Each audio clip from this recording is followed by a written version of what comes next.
نجد سے باب مدینۃ العلم سے خوشبو آ رہی ہے. تشریف لائے ہوئے ہیں علامہ ضیاء نقوی النجفی اور علامہ غلام شبیر نجفی، اور قوم سے جناب سید طاہر عباس نقوی.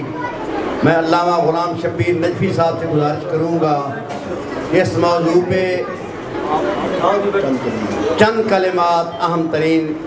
نیت اگر نہ تو ضائع عمل پھر ہو گیا.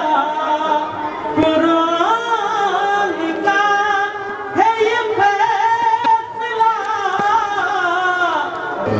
واجب عمل ہے بتا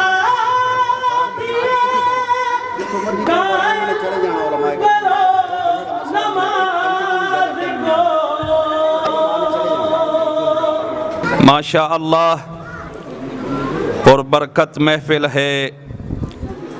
یقیناً ایسی محافل بابرکت بھی ہوتی ہیں اور خوبصورت بھی ہوتی ہیں. تو گزارش یہ ہے کہ رسول اسلام کا فرمان مبارک جو حضور ختمی مرتبت نے ارشاد فرمایا تھا کہ دنیا والو، میں تمہارے درمیان دو چیزیں چھوڑ کر جا رہا ہوں، ایک قرآن ہے اور دوسری میری اہل بیت ہے.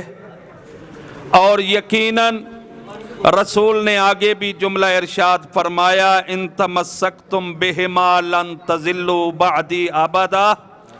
اگر قرآن اور اہل بیت سے چمٹ کر رہو گے تو گمراہی تمہارے قریب نہیں آئے گی.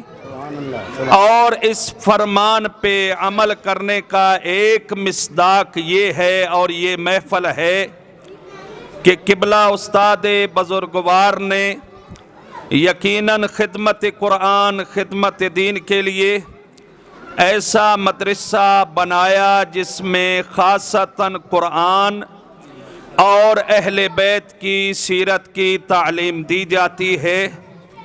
یقیناً یہ بہت بڑا مشن ہے. اگر کوئی بندہ سمجھے کہ قرآن سے متمسک ہے تو یہ کافی ہے، یقیناً یہ ناکافی ہے.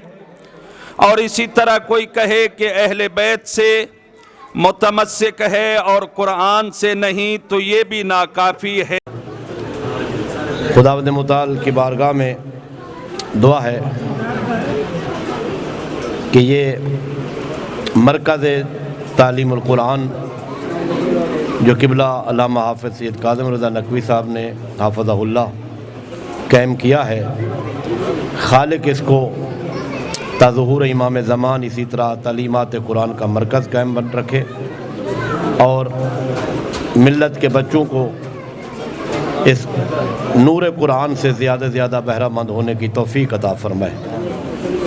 پیغمبر اکرم صلی اللہ علیہ وآلہ وسلم نے فرمایا، تم میں سے بہتر وہ ہے جو قرآن کی تعلیم حاصل کرے اور دوسروں کو قرآن کی تعلیم دے.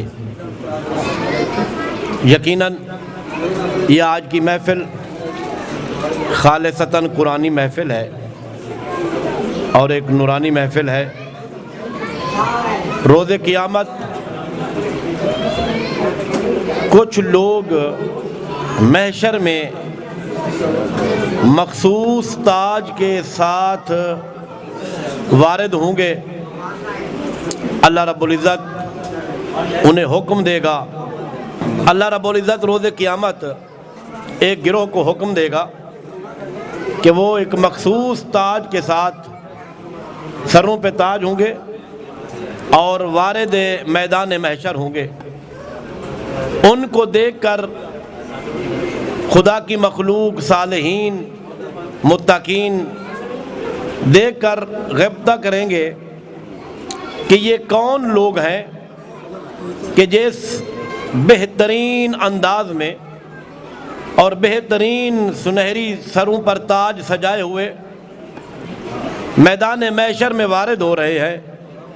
پوچھا جائے گا یہ کون لوگ ہیں، تو انہیں جواب ملے گا کہ آج جو اس بہترین انداز میں یہ گروہ محشر کے میدان میں وارد ہو رہا ہے، یہ حاملان قرآن ہیں۔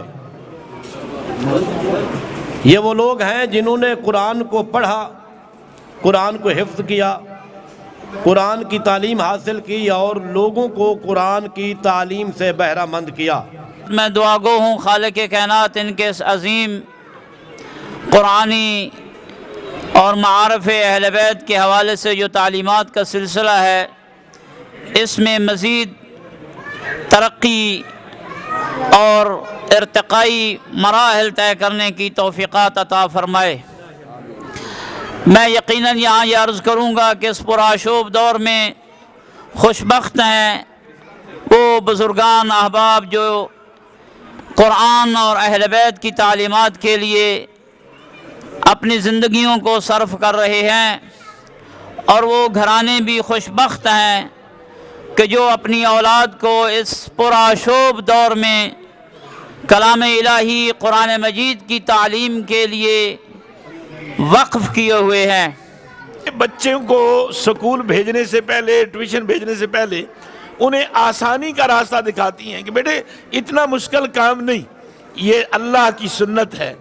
اللہ نے قرآن پڑھنے کے لیے پہلے حکم دیا، اور پھر ساری کائنات کی ماؤں کی محبتیں اکٹھی ہوں تو وہ پیغمبر کی محبت کا پرتو نہیں بنتی، اور ساری کائنات میں آنے والے نبیوں کی محبت کو اکٹھا کریں تو جو اللہ اپنے بندوں سے محبت کرتا ہے وہ اس کا حصہ بنتے ہیں۔ تو اللہ نے کہا کہ وَلَقَدْ يَسَّرْنَا الْقُرْآنَ لِلذِّكْرِ، پہلے کہا پڑھو، پھر کہا میں نے قرآن کو بڑا آسان کر دیا ہے۔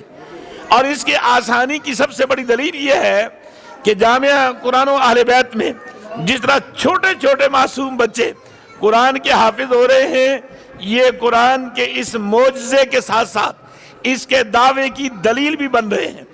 جناب ملک فقیر صاحب اور رضا بھٹی صاحب جو ابتدا سے ہی یہاں آپ کو نظر آئیں گے ان تصویروں میں، جو آج سے 22 سال پہلے اس کا آغاز ہوا، تو یہ حضرات جو اب تشریف فرما ہیں اس وقت بھی موجود تھے۔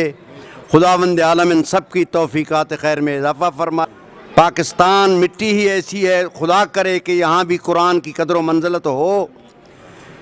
اب میں ان سے گزارش کروں گا کہ وہ حافظ قرآن کے والد تفسیر حیدر ایڈوکیٹ جو صدر بار کے صدر بھی ہیں لاہور کے، وہ چند منٹ گفتگو کریں گے اور ان کے بعد بچوں میں اسناد تقسیم کی جائیں گی۔ اللہ تعالیٰ کے پاک نام سے جو کریم ہے، جو رحمان ہے، جو رحیم ہے، جو مالک و خالق ہیں کل کائنات کے،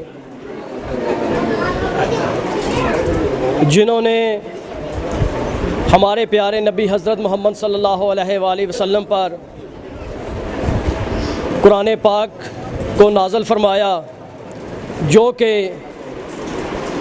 تا قیامت ہمارے لیے ہدایت کا سرچشمہ ہے، اور درود و سلام حضرت محمد صلی اللہ علیہ وآلہ وسلم پہ جو وجہ تخلیق کائنات ہیں، کل کائنات ان کی وجہ سے خلق ہوئی، اور درود و سلام حضرت محمد صلی اللہ علیہ وآلہ وسلم اور ان کی آل پہ، جنہوں نے اس قرآن کی اور اس دین اسلام کی سربلندی کے لیے اپنا سب کچھ اللہ کی راہ میں نچھاور کیا، اور وحشی کو انسان، انسان کو مسلمان، اور مسلمان کو ابو ذر و سلمان بنایا۔ سند سمیت مختصراً تحفہ بھی ان کی خدمت میں کاظمی صاحب اور علی ذوالقرنین صاحب ہیں، دیں آگے دیں میں نالین فاطمہ نواسی ہماری اپنے دست مبارک سے نجفی صاحبان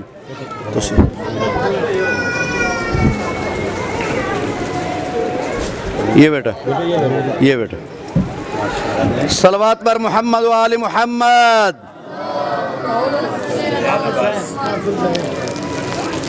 صلوات پر محمد و آل محمد.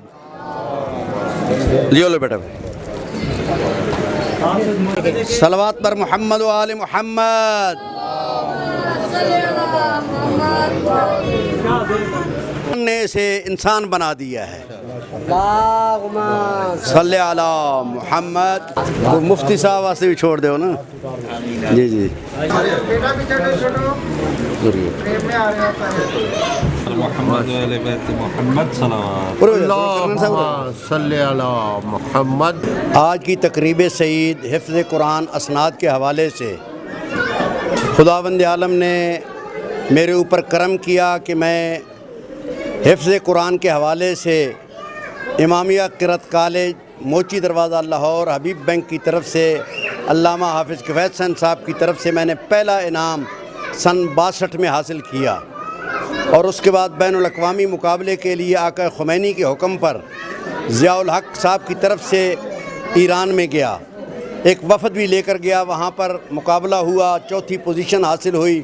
2-3 مرتبہ جانے کا اتفاق ہوا، اور مجھے شوق تھا کہ میں حفظ قرآن کا ادارہ بناؤں. جامعۃ المنتظر کے عظیم مدرسہ میں 23 سال پڑھانے کے بعد میں نے ایک ادارہ بنایا جو اب 24 سال ہو گئے ہیں. حفظ قرآن ادارہ چلا رہا ہوں. پہلے وہ نجف بازار میں تھا، اب یہاں پر بلال مارکیٹ نزد کیو بلاک میں ہے، بلال سٹریٹ کیو بلاک میں ہے. یہاں پر آج 5 حفاظ کو اسناد عطا کی گئی ہیں، جس میں نجف کے علماء اور بزرگان نے اپنے دست مبارک سے اسناد تقسیم کی ہیں. سینکڑوں حفاظ اس وقت تک فارغ التحصیل ہو چکے ہیں جو قم نجف میں اور پڑھ رہے ہیں اور پروفیسر لگے ہوئے ہیں. ہماری خواہش ہے کہ خاص طور پہ فقہ جعفریہ میں اس حفظ قرآن اور قرآن کی محبت اور تفہیم قرآن کے حوالے سے، نہج البلاغہ کے حوالے سے ہم کردار ادا کریں. وہی سلسلہ ہم جاری کیے ہوئے ہیں. خداوند عالم نے ہمیں بہت زیادہ عزت عطا فرمائی ہے، اور آج 5 بچوں کو، جن میں حافظ اذن عباس سر فہرست تھا، انہیں اسناد تقسیم کی گئیں. اور یہی ہمارا مشن ہے کہ قرآن کی تعلیم عام ہو، جس کے ذریعے ملک کی بھی بقا ہو، اسلام کا بھی تحفظ ہو. سب سے پہلے تو میں علامہ حافظ سید کاظم رضا نقوی صاحب کو، جو پرنسپل و سربراہ ہیں مدرسہ قرآن و اہل بیت کے، مبارکباد پیش کرتا ہوں کہ جن کی محنت سے آج 5 حفاظ کو سرٹیفکیٹ پیش کیے گئے. اور اس موقع پر ایک بات میڈیا کے ذریعے کرنا بہت ضروری سمجھتا ہوں کہ وسیم رضوی نامی شخص جو ہندوستان میں اپنے آپ کو شیعہ ظاہر کرتا ہے اور ہندوستان کی سپریم کورٹ میں قرآن پاک کی 26 آیات کے بارے میں جاتا ہے کہ ان کو قرآن پاک سے نکالا جائے، میں یہ سمجھتا ہوں کہ اس کا تشیع سے کسی قسم کا کوئی تعلق نہیں. بے شک مکتب تشیع کے مطابق ہمارا عقیدہ ہے کہ قرآن پاک میں کسی قسم کی زبر اور زیر کی یا کسی لفظ کی کمی پیشی نہیں. یہ قرآن پاک ایک مکمل قرآن پاک ہے. جو بھی اس کے بارے میں تحریف کا نظریہ رکھتا ہے اس کا اسلام سے کسی قسم کا کوئی تعلق نہیں. اور یہی وہ مشن ہے جو قبلہ علامہ حافظ سید کاظم رضا نقوی صاحب ایک عرصہ دراز سے لے کر چل رہے ہیں، اور قاریان قرآن بھی پیدا کر رہے ہیں اور حافظان قرآن بھی پیدا کر رہے ہیں. خداوند متعال ان کی توفیقات میں مزید اضافہ فرمائے. جی اللہ کا شکر ہے جی، الحمدللہ بہت اچھا جو ہے نا، اس کا جتنا بھی شکر ادا کریں اللہ تعالیٰ کا وہ کم ہے کہ صدقہ محمد و آل محمد اللہ تعالیٰ نے جو یہ سعادت نصیب فرمائی، اور اس کا جتنا بھی شکر کریں وہ کم ہے. میں تمام مسلمان بھائیوں کو یہی گزارش کروں گا کہ جیسے کہ رسول پاک صلی اللہ علیہ وآلہ وسلم کا فرمان مبارک ہے کہ میرے بعد کامیابی کے لیے قرآن و میری اہل بیت سے متمسک رہنا ہی فلاح ہے. میری تو یہی پیغام ہوگا کہ اللہ تعالیٰ کے پاک کلام جو کہ رسول پاک صلی اللہ علیہ وآلہ وسلم پہ انہوں نے نازل فرمایا، اس کو پڑھیں، اس کو سمجھیں، اس پہ عمل کریں، اور محمد صلی اللہ علیہ وآلہ وسلم اور ان کی آل بیت اطہار کے فرامین پر ان کو پڑھیں، ان کو سمجھیں، اس پہ عمل کریں، تو اسی میں ہی ہمارے لیے دنیا میں بھی اور آخرت میں بھی فلاح اور کامیابی ہے۔